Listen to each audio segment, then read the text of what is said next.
Greetings, geeks and nerds, I'm Ladies Universe, and I'm Nerdy, and I have finally actually officially gotten the chance to see what was called last year the worst film that Marvel ever put out. But do I think so? Well, that's why you guys are here today. But I have finally gotten the chance to basically sit my ass down and actually see, and which I'm going to talk about here today, as you can see from the title of the video. I'm, of course, going to be talking about the 2024, which was considered worst Marvel film at the time. I'm, of course, going to be talking about Kraven the Hunter. This will be my review, retrospective, whatever you want to call it, upon Kraven the Hunter.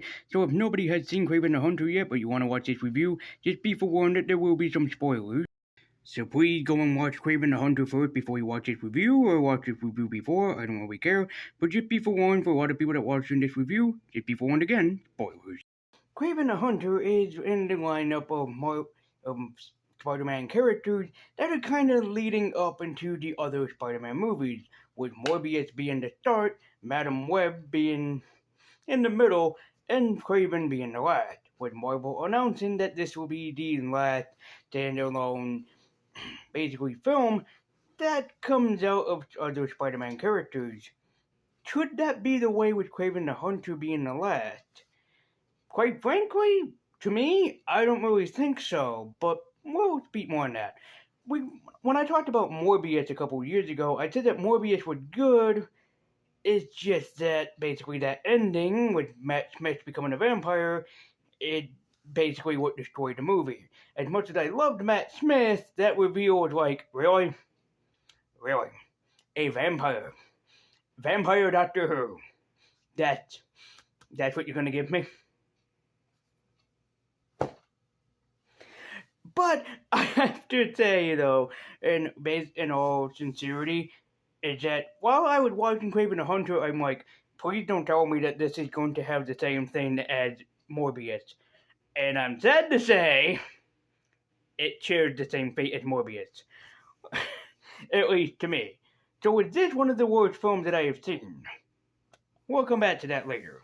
But first, one of Spider-Man's most unknown adversaries, but one of my absolute favorite Spider-Man villains, is Kraven the Hunter. He is basically one of the most well-known characters in the Spider-Man mythos. Is that he's a hunter, yes, but he's a hunter of people.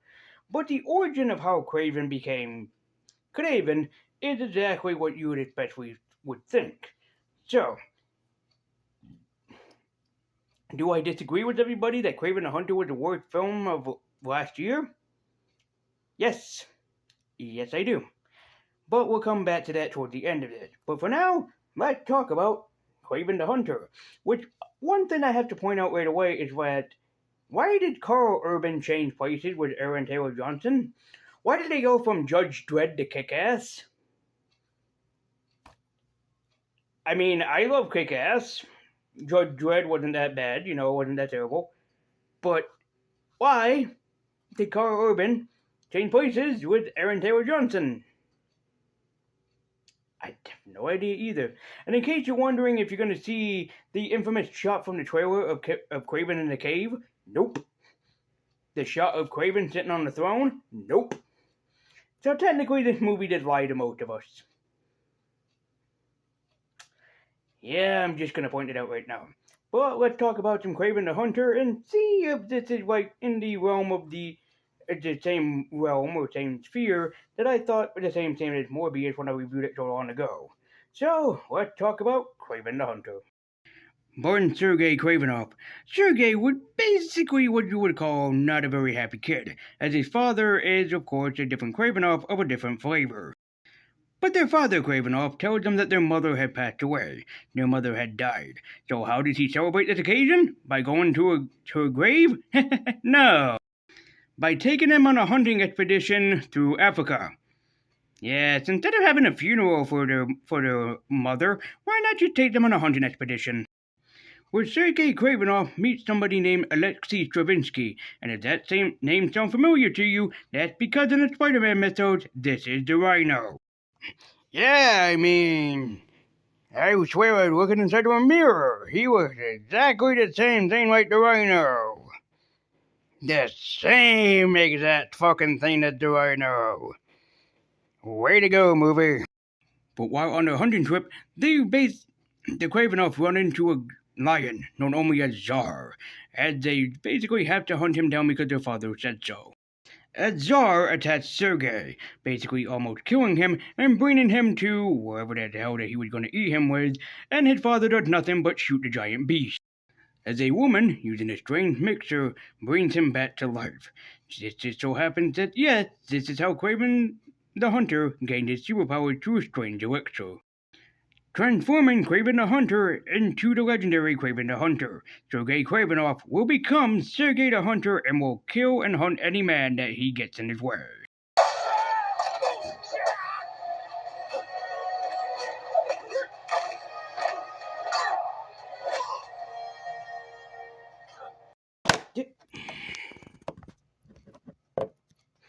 Did the origin bother me? No, I actually liked the origin for Kraven the Hunter, showing him as an unhappy kid that basically grew up into an unhappy life.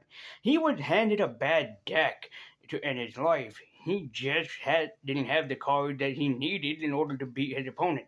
It wasn't until he got the magical elixir where everything kind of worked out in his favor. And in case you're wondering, I actually did like Aaron Taylor Johnson in the role of Kraven the Hunter. Yes, the man is not Russian. We all know this, but he still did the best with what he could for his character.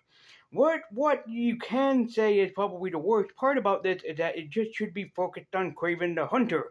There should be no other Marvel characters thrown in. Well, for shits and giggles, the movie decides to name his brother Dmitri. So, for a lot of you, you're probably saying that Kraven did not have a brother. Yet there is a character named Dmitri who his brother, that the Kravinoffs are basically kind of connected with. And similar to Kraven the Hunter, he comes from Russia as well. As they basically said that Kraven's brother would eventually become one of my all-time favorite Spider-Man villains. Yes, that's right. Dmitri would become the Chameleon, one of Spider-Man's most deadly and adversary of foes, for he is someone that can change his form to whoever that he pleases. And yet, his name is exactly Dmitri, and he is in touch with the Kravinoff people, or the Kravinoff family.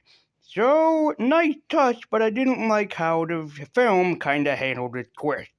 When we have Dmitri in the film, we learn several times over that he's weak. His father does not love him. He is not wanted in the Kravinoff family, but yet he is related to them. And at the end of the movie, he did not sever his ties with the family. He instead enhances them. He enhances the tie to his family, and he becomes the criminal mastermind. As yet, the film points out that indeed, Dmitri does become the Chameleon, and thus their choices in doing so are not judged at all. And, yeah, you can kind of say that this was an unnecessary twist in the character, because when I heard the name Dmitri at first, I'm like, no, that's okay. They probably just named him Dmitri because it's a more common Russian type of name. Russell Crowe called him a chameleon. Now, why in the world would he... Oh, no. And I went to my Spider-Man character encyclopedia, and I went, oh, they didn't. And then when I saw that bad CG chameleon, I went, God damn it. They even reference another name to a Spider-Man character, Dr. Mark Warren. And if that name sounds familiar to you, then yes indeed, Spider-Man fans, then this could mean that Mark Warren might appear in Amazing Spider-Man 3. So you know what that means. Time for us to the Clone Saga. I wouldn't doubt it if the Amazing Spider-Man 3 is ever made, or whatever, within this year or next year, if they all of a sudden put the Jackal in the trailer, and they introduced a clone of Gwen Stacy, so a cloned Emma Stone. When they said that name, I'm like, Jackal. I'm like, oh no, Amazing Spider-Man 3 is gonna be about probably the Clone Saga. Oh dear, good lord. Oh, okay, all right. Because Gwen Stacy died in Amazing Spider-Man 2, so we could have a Clone Saga on our hands. And I did, and I did kind of like how they basically reminded us that because it was true in Amazing Spider-Man, in the Amazing Spider-Man films, is that in the old films, something that I wish that was in here, which is why I kind of like the twist with the Rhino here, and something that the video game has even offered up, when is that Spider-Man's first villain was a human mutant that was supposed to be Lizard. And the sequel was supposed to have mutated villains for Spider-Man, a different twist on the characters, and honestly, I really did like that. Until they decided to go, yeah, no, do something new and interesting to the Spider-Man mythology? Yeah, I don't think so. So we're going to do none of that in here, which is why we got Rhino in the big mech suit, which not too many people were crazy for. So yeah, if they did this with the Rhino in Amazing Spider-Man 2, that would have been better. Even when I played the Amazing Spider-Man game, I said, why didn't they do this with the other movie? I mean, doing the mutant characters would have been a pretty big step up, and it would have been awesome to see. You know, to have like basically mutated villain for Spidey, something that's new that kind of the comic do, but not as much as we would like. Now, something new and interesting? What's that in the Marvel Universe? But I can't bring myself to say that I hated Kraven the Hunter. Yeah, I can admit there's a lot of other films that I have seen that was better than this one, but I can't say that it's the worst film that I've ever seen. Honestly, I don't know why, but I really do like the way in the presentation that basically they handled this movie. Maybe because it has that kind of like so bad it's good vibe going for it, but I can't necessarily say, but I can say without a doubt that this movie is pretty much decent on its own. Maybe it's the fact that Aaron Taylor Johnson is in the lead role. Maybe that's why I like this film so much. I honestly can't say, but it's really damn enjoyable for the second half of the movie. The first half of the movie, however, is just kind of dull. They do a few interesting things with Kraven the Hunter throughout the majority of the first half of the film, but not as much as I'd like. And I also have to say that Russell Crowe does do a pretty damn good job with the role that he's given. He doesn't overplay it and he doesn't underplay it, but he does a wonderful job with what he's given. It's just unfortunate that the Rhino plot point is basically all things goofy. Seriously, this is fucking goofy as hell, and who the hell thought this was a good idea? Plus, again, we really didn't need that chameleon reveal towards the end of the movie, but I know why they put it in there to be like, cliffhanger for more movies! But yet, I can't bring myself to say that I hate it because Kraven the Hunter was still a pretty decent movie, all things considering, and I really did like it. Is this one of the best films that I have seen this year? Far from that. I wouldn't put it necessarily in there, but does it fit for best contenders? Absolutely. If there were a few problems that the film fixed, like the really over-exaggerated villain that for the Rhino part, when Rhino's supposed to be strong but very stupid, that's why he hires people to be the brain, because technically Rhino doesn't have one. The chameleon twist could have worked if you just dropped his name at the end instead of that ridiculous cutscene. And also, Kraven's backstory could have worked if we'd seen more of his mother. His mother went to an insane asylum. Why did his mother go to an insane asylum? Can we get any of that? What? No? Oh, they said no, so apparently no, we can't. But do I think that Kraven the Hunter deserved the hate that it got? Honestly, no. I think it was kind of cool to see one of my favorite Spider-Man villains get a pretty good treatment. It kind of reminds me of the Punisher, basically, it's a character that can be seen as both a villain and a hero. An anti-hero, if you will. And they did a pretty good job, all things considering. Although I am very thankful that they did a very good job with explaining Kraven's powers instead of that transformation scene, like from Manimal, that we saw in the trailer. So, yeah, very happy that they forgot about that and just said, yeah, enjoy what we're giving you here, and forget all about that stupidity.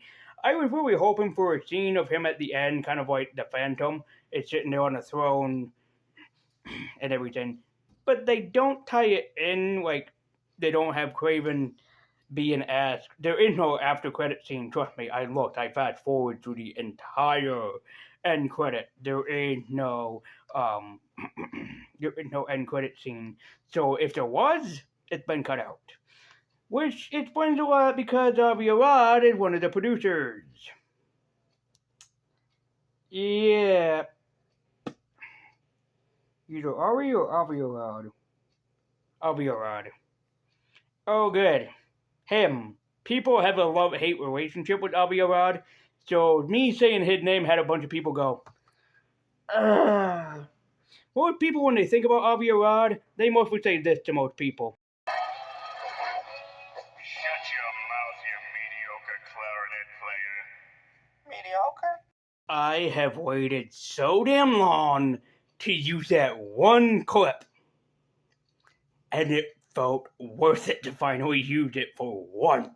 I wanted to find something to actually throw it in, and I finally did, and I feel satisfied with what I threw it in. So, does Kraven the Hunter deserve the hate it gets? No, I don't think so. Yeah, the film has flaws, and unfortunately those flaws will possibly never be fixed, but I don't think it deserves the hate that it got, not necessarily. Aaron Taylor Johnson does a pretty good job with the role that he was given, and Russell Crowe does a pretty damn decent job with what he's handled. He doesn't overplay it or underplay it, he handled it in his own way.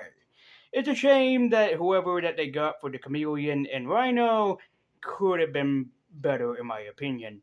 Though I do like Rhino's transformation later on, and that he explained why he took the Jackal serum to hold back his basically abilities. That I do actually like. And also the explanation of Kraven's powers are, again, really damn decent. I think that Kraven the Hunter kind of had this strange resemblance to the pilot of Manimal from back in the day. So, very weird that the two basically almost copy one another here. But I don't think that Kraven the Hunter deserved the hate that it got, by far none. But, my Funko Pop rating for Kraven, a bunch of people are probably going to say, like, oh, you'll give it like a bad Funko Pop rating. Not necessarily. See, Kraven the Hunter changes its form a lot throughout this film. It really didn't know what it wanted to be. Did it want to be a superhero action adventure film? Did it want to be a superhero drama? Did it want to be a superhero mystery? It keeps changing its form throughout the film. That's why my Funko Pop rating of Kraven the Hunter is going to have to be an Etrigan the Demon, because it just changes its forms of the film multiple times. Like, seriously. Writers or writer. Next time, if you're writing a sequel for this, pick one. Do you want superhero action adventure? Do you want a superhero drama? Or do you want a superhero mystery? Next time, pick one. But my Funko Pop rating for Kraven the Hunter is going to be an Etrigan the Demon.